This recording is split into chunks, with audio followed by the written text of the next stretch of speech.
What's up, everyone? I'm Pandora, and I want to welcome you to Different Church's YouTube campus. Now, before we get to the message, there's a couple of quick things that you can do in order to get connected here at Different Church. First off, subscribe and then tap that notification bell so you know when all the new sermons drop. Second, make us a part of your social media to stay up to date on all the happenings at Different Church. Last but not least, if you call Different Church home, visit our website at dfrnt.church. Click on the Generosity tab and give so you can be a part of the vision here at Different Church. Now, wherever you're watching, we hope that God speaks a great word into your life.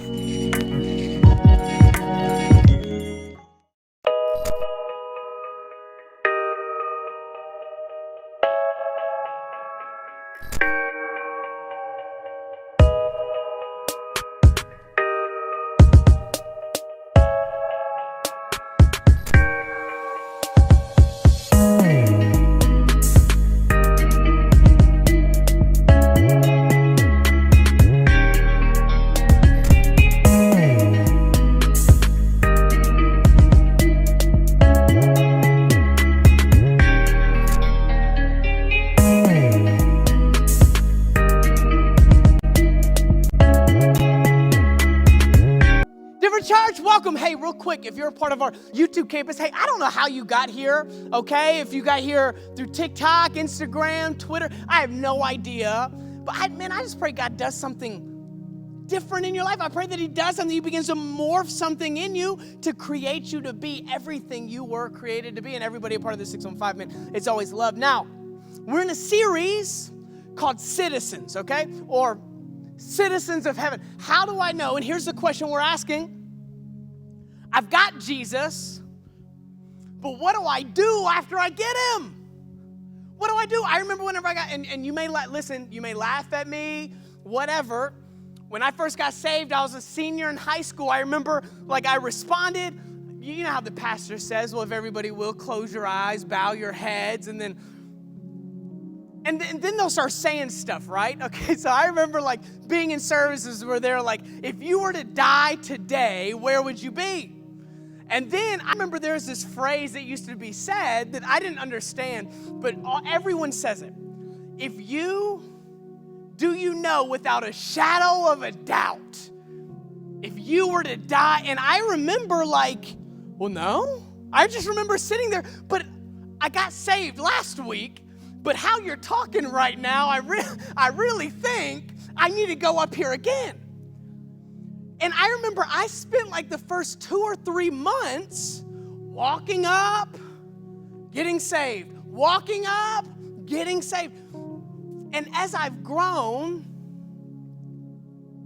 that's not really, I think God has more for me than questioning myself all the time and questioning if I love Him. I think that He's given us more. One, I wasn't reading the Bible either. So at the time, I didn't know what the word says. All I knew was I need to be up. I don't know. If I die today, I have no idea. But what if God has more for your life after? What if getting saved wasn't the end? That was the beginning, right? It wasn't like I have a child. We had Salem and Asher, and then we just left them, and we went and had another child and left them, had another child, left. No, that was the beginning of them learning how to be my daughter. The older they get, the more they know how to be my daughter.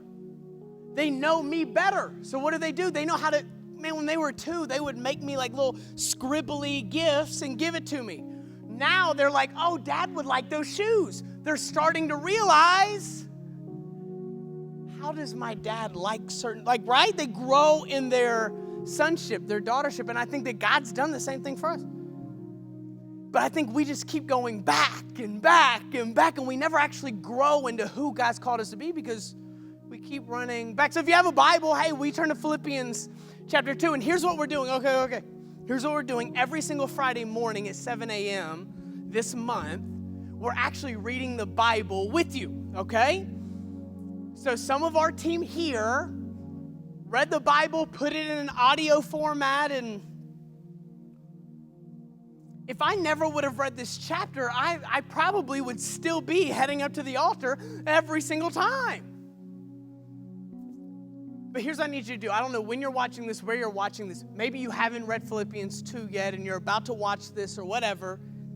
Why don't you get out of this video, go to Philippians 2. It should just say Philippians 2, read with different. And just so it's fresh on your heart, on your mind, on your spirit. That's what we've got to be good at reading his word, because and here's what I hear. I don't know. How do I know when I hear God's voice? Right? That's a huge question. How do I know when I know God's voice?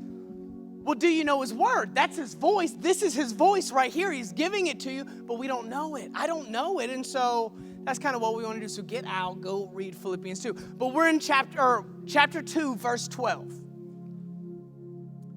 Look at this. Dear friends, you always followed my instructions when I was with you. And now that I am away, it is even more important. And look what he says. Look at this. Work hard to show the results of your salvation. Not work hard to lift your hand. Work hard to show the results of your salvation, because he's talking to a church. He's talking to people that have already accepted Jesus into their heart. Now what am I doing? I've got my hand. I don't know what to do now. Work hard to show the results of your salvation. Look what he says. Obeying God with deep reverence and fear. For God is working in you, giving you the desire and the power to do what pleases him. Verse 14. Do everything without complaining and arguing, so that no one can criticize you. Live clean, innocent lives as children of God, shining like bright lights in a world full of crooked and perverse people. Verse 16, and we're done. Hold firmly to the word of life. Then, on the day of Christ's return, I will be proud that I did not run the race in vain and that my work was not useless. Go back to verse 12, because if you're like me and I don't know how good you are at reading, when I get to the end of a paragraph, I forget what I read at the top of the paragraph, so I end up having to read paragraphs over and over and over again. Verse 12, look. Dear friends, he's writing to these people, these church people. You always followed my instructions when I was with you, and now that I'm away, it is even more important. Here's where we're going to stop. Work hard to show the results of your salvation. And, okay, what are the results of my salvation? So if I'm saved, what does that result in? Well, what's the next two words? Obeying God. So if you keep running up and you're like, man, I got to get saved, pause, hey, shh. Ask yourself two questions. Have I accepted him into my heart? Have I admitted that I'm a sinner? Have I admitted that I need help? Have I admitted that I need someone to come in and rearrange, change, clean up, do everything, take over? Have you said that? Okay, cool. The next question you ask, am I obeying God? Am I obeying him? That's it. That's the result of your salvation. Am I obeying God? Now, here's what I want to tell you real quick. Obeying God does not give you salvation, okay? But obeying God is the fruit of your salvation. It's the result of what you're doing, of what God's done in your life. Dude, so I was a youth pastor, and we'd have weeks. I was a youth pastor for like 9 years, almost 10 years. Hundreds of kids every single week. I'd see the same kids running up every single week, and I would just stand there, and I don't know what God's speaking to them. Maybe they're praying for something else, but there's more to your walk with Jesus than you always questioning, do I have Jesus? Dude, wherever you're at, he created you, he knows you, he loves you. Stop stressing that. Now begin to ask the question, am I obeying him? Am I obeying everything, even the stuff I don't like in this book? Am I obeying everything? That's a question you need to ask. Am I obeying? Because a citizen of wherever you live, Every country, every state has different rules, don't they? So I obey wherever I'm living, wherever I'm occupying, I obey those rules. And because Jesus changed my life, because I pray that Jesus changed your life, this is it. And some people will call it a rule book. Some people, no. I don't. Listen. Obedience follows salvation. Obedience follows being rescued. You ever rescued an animal? You ever just been driving down the road and you see I remember my wife in 3-month period rescued 2 baby squirrels. We got rid of one squirrel, we got another squirrel 3 weeks later. Rescued them. Because she rescued them, everywhere she walked, where those baby squirrels were? Following her. Everywhere she went, they went. Why? You rescued me. If you've ever rescued an animal, you rescue a dog off the side of the road, they are committed and loyal, and they will follow you wherever. Because Jesus rescued me, because he came and got me off this, and I'm not trying to go into testimony, Tyler, or nothing, but because God rescued me, got me off the side of the road, dude, I'll follow him wherever he takes me.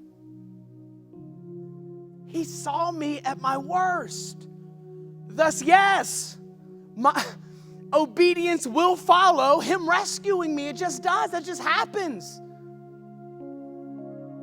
But if you have a hard time obeying, then ask the question, has he rescued me? Has he rescued me? And man, I don't know where you come from, what you look like, where you've been, I have no idea what your parents did to you, what your grandparents did. I don't know. Here's what I'll tell you. There is no way, there is no reason that I should have the family I have, the opportunities I have, the breakthrough I've had. No way. But because of the goodness, because of the goodness of God, because he saw me on the side of the road, he says, follow me. He gave me a new life. Obedience follows salvation. Work hard to show the results of your salvation. How? Obey him. Obey God. With deep reverence and fear. Verse 13. Verse 13. For God is working in you. This hurts. I like when God works on me. I like when he puts blessing on me. I don't like when he works in me. You know why? Because I don't see this out here. I don't see any changes out here. So I'd actually rather prefer him work on me than in me. I would rather God do something in my bank. Listen, I would rather him bless my bank account than to work inside of me and teach me how to steward money. Just give me the blessing on the outside. Don't do anything on the inside. But God's saying, no. I've got to do something here because if he doesn't change the private, your public will always get messed up. Promise. If he doesn't change your heart with finances, what good does it do to give you more finances? If he doesn't change your heart with relationships, here's what I'll tell you. When I was in high school and middle school, I fell in love with we've talked about this. I fell in love with every single girl I looked at. They said hi to me. Okay, so we're going to get married in 8 years. I'm going to do this year. I just immediately started planning our future. But inside wasn't ready for the outside that Tyler wanted. That's why God works in you. He's more concerned about what goes inside because the outside will wither away, promise. Ask me how I know. You know how many jobs I wanted and then I got them and got fired from them? Let go, quit, wasn't ready? But I wanted them so bad in the moment. I hadn't. God, and here's the scary part. We know this. Man looks at the outside. Somebody's talented, somebody's sexy, somebody has a lot of followers, somebody's right. We see that. God does, we cannot, and here's the scary part, I can't impress God. No matter how good looking I am, how the nice clothes I have, doesn't matter. How many followers? Nothing, doesn't care. He worries about what's here. And that's, to me, that's totally opposite, right? That's totally opposite of how I think, how I move, how I navigate. Oh, that person will like me if I do this. No. God says, let me do something in you. But then he says, and it makes it even worse, for God is working in you, giving you the desire and the power to do what pleases him. The thing he's doing in you is not for you. And if you're wondering what God's trying to do in you, you won't understand it. It's not meant for you, it's meant for him. So don't get stressed, don't get anxious, don't get worried, don't get doubtful because you don't understand the full thing. It's not meant for you. The growth he's doing inside of you is not for you. It is for him, it is for his glory, it is for a future that you couldn't comprehend. So don't stress when you don't get it, when you don't vibe with it. You're not supposed to. It's not meant for you. But listen, I'm so concerned of what the outside looks like. I could care less. That's why I go to the gym, but I've never dieted. Haven't. I love when I lift and I get a little pump, right? You ever do like 5 sit-ups and you immediately look in the mirror like you just gained a 6-pack in 5 seconds? Did you know if you don't do the dieting part, the outside will always go away? Always will. Listen, I've had a gym membership for over 10 years. My body hasn't changed in 10 years. And I'm pretty consistent. I haven't made the changes inside to see the changes last on the outside. I haven't. I just haven't. And we wonder why we go from relationship to relationship, company to company, friend group to friend group, drama to drama, whatever. Maybe you're not ready yet. And God's saying, hey, let's chill, let's work, let's grow, let's do something inside of you before you go. But man, I just want it all. I want to get jacked. No, there are other things that happen, especially inside. And so don't get stressed out and worried when what you're going through isn't everything you thought your life was going to be at the time that you're at.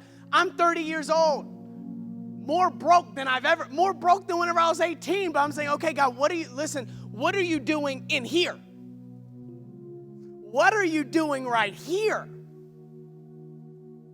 Because I just want what I do with my life to please him, not my boss, not my friends, not the comment section, none of that. Don't care. And I think that type of humility showcases, man, I am a citizen of heaven. Hey, I just want to please you. I don't care what the comment section says. I don't care what my family says. I don't care what my company says, my boss says. I don't care what my boyfriend, my wife, I don't care. I want to please you. Do something inside. For God is working in you, giving you the desire and the power to do what pleases him. Verse 14, do everything without, 2 things. Do everything without complaining and arguing. I honestly believe Christians are the greatest complainers that have ever lived on this planet. Hands down, no doubt. You know, before I was saved, before I started getting into church, anything like that, I worked at different places. The people that said they went to church complained about work more than the people that I knew didn't go to church. This says, do everything without complaining. Everything? Like, but you don't mean politics, right? Like, you don't mean no. You know in the Greek what everything means? Everything. But they made me put on a mask before I walked in. Everything. Don't complain.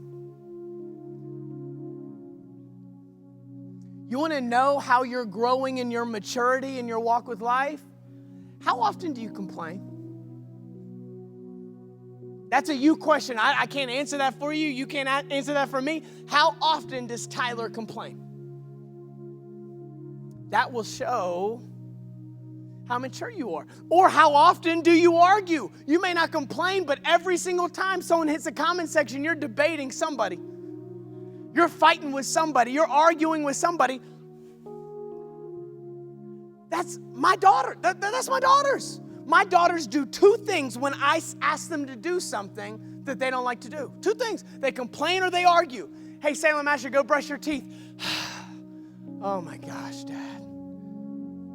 Or, hey, did you guys take a shower yet? Dad, we're getting there. Chill. Okay. One, you're not going to talk to me like that. Two, they're 5 and 7.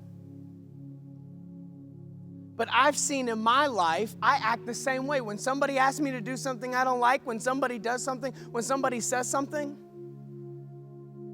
So ask yourself, I don't know who you are, where you are, what walk of life. Does everything anyone does to you that doesn't fit within your grand scheme of life, do you just immediately go, gotta brush my teeth? No way.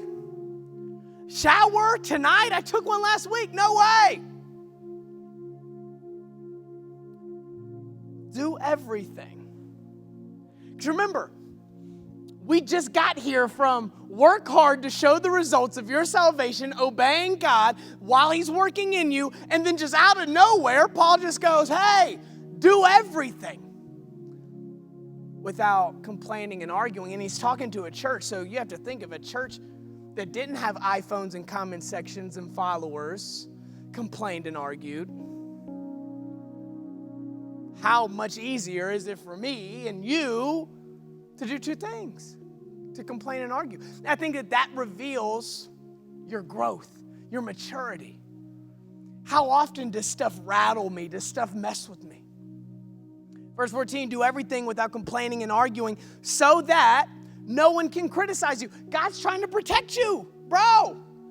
Don't get mad at everything somebody says. So no one can criticize you.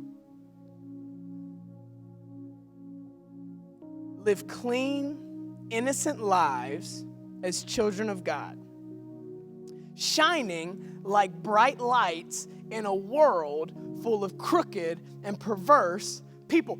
As a believer, as a Christian, as a person that says, hey, I believe in this Jesus guy and I think he changed my life, you are meant to shine, period. That's why you exist on this earth. If it wasn't, you'd already be in heaven shining. But because you're still living, you're meant to shine in a dark and dull world. Isn't it interesting that he said this right after complaining and arguing? Because I think, right, do you remember the show Winnie the Pooh, Eeyore, how he's just always just like, oh. Dude, I haven't just walked into churches, I've been one of those Christians.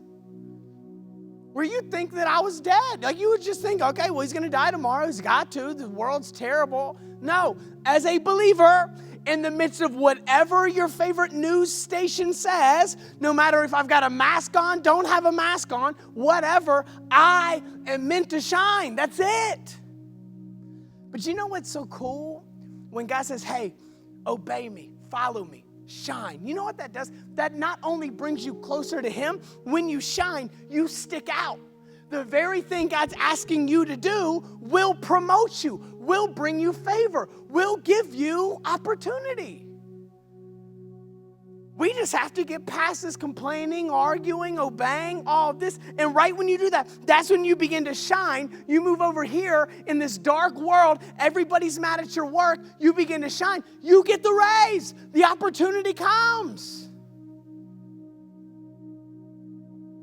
God doesn't just do it for him. He doesn't just need you to just come out here and smiling at everyone, saying what's up, all that. No, he's saying do this. Hey, not only are you getting closer to me, bro,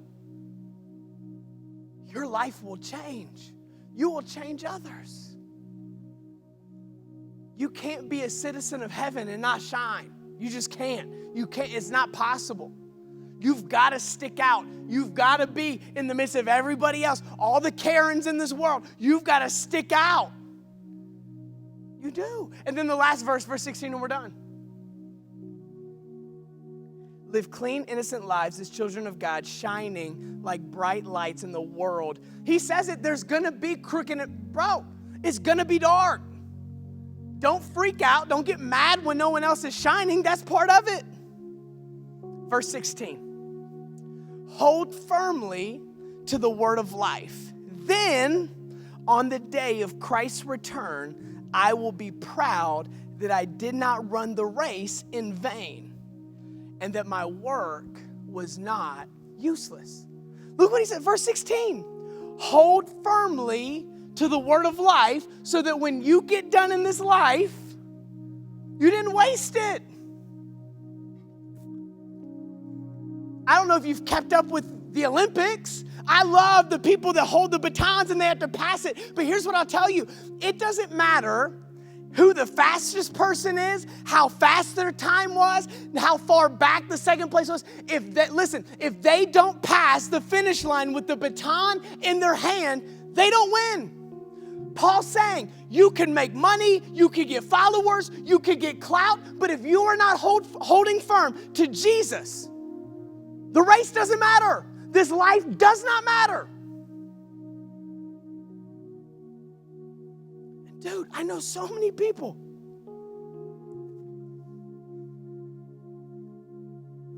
Their Instagram looks dope.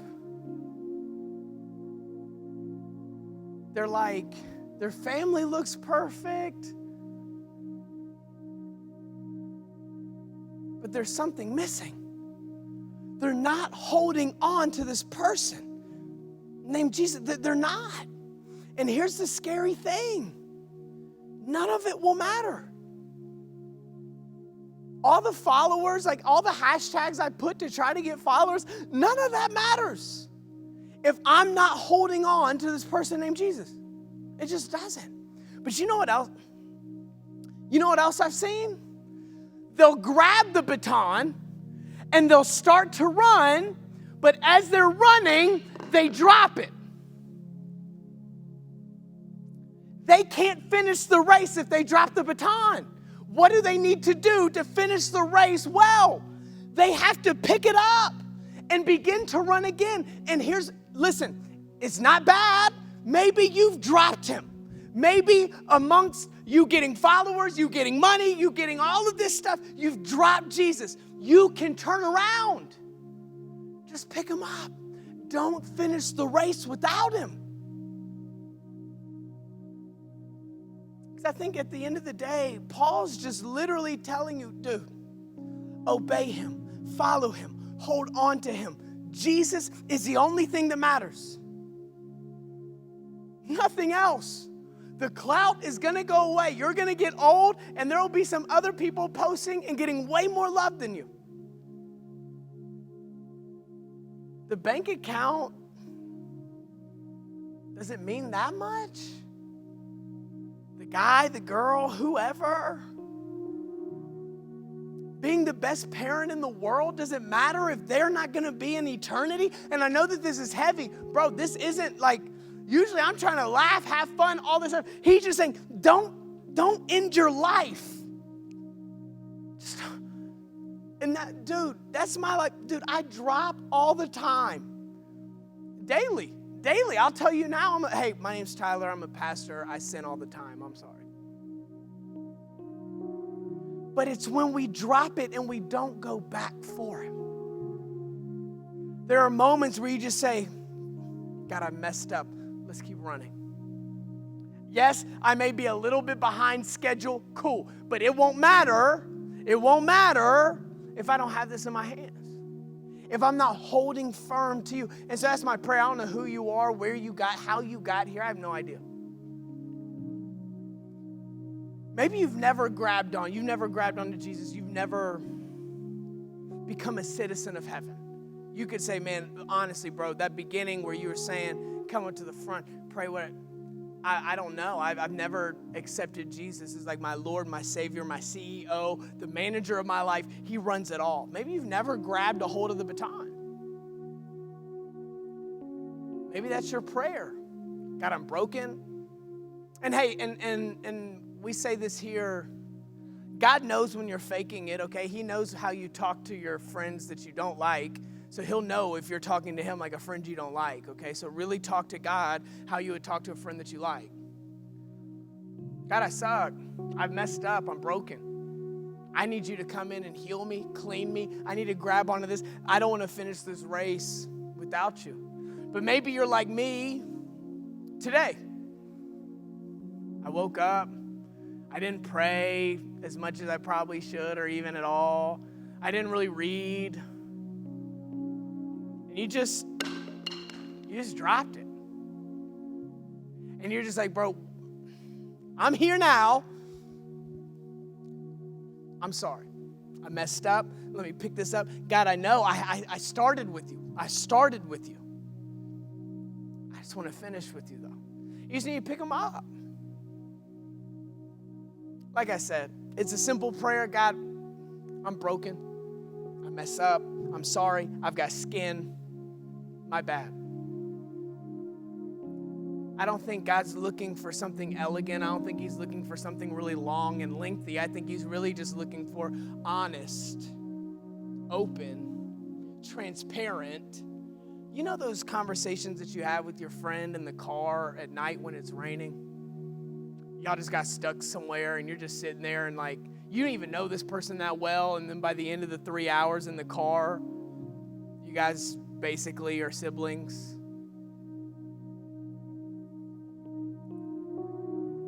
He just wants that openness. That's all he wants. Talk to me. You've got nowhere to go. You're not getting anywhere fast right now. Nothing's working for you right now. Talk to me. Talk to me.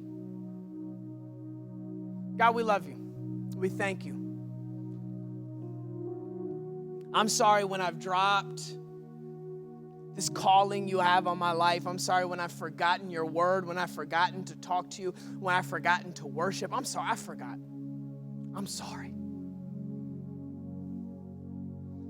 I don't want to get to the end of my life and not have you with me. It would mean nothing. It would be meaningless. Everything would be meaningless. God, work in me.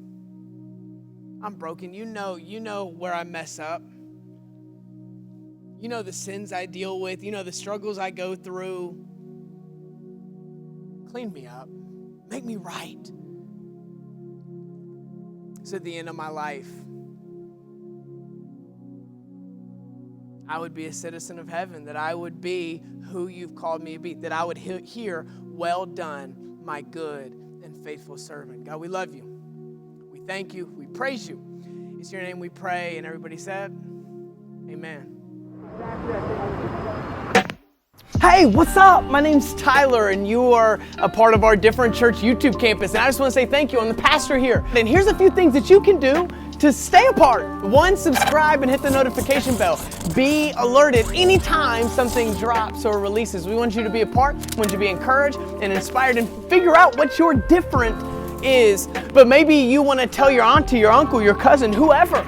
Maybe you want to send that. Just share it. Because what I've learned in ministry, people will open a link to a church long before they ever open the door to a church. And maybe you're on Instagram or Facebook or Twitter. Follow us, Different Church Nashville, be a part, see what we're doing every single day. And maybe, last but not least, you're an OG, you're a real one. You really want to get plugged in. All you got to do is go to different.church. That's DFRNT.church to find out more about us, the church, how to give, how to be a part, all of that. But I love you, and I will see you next video.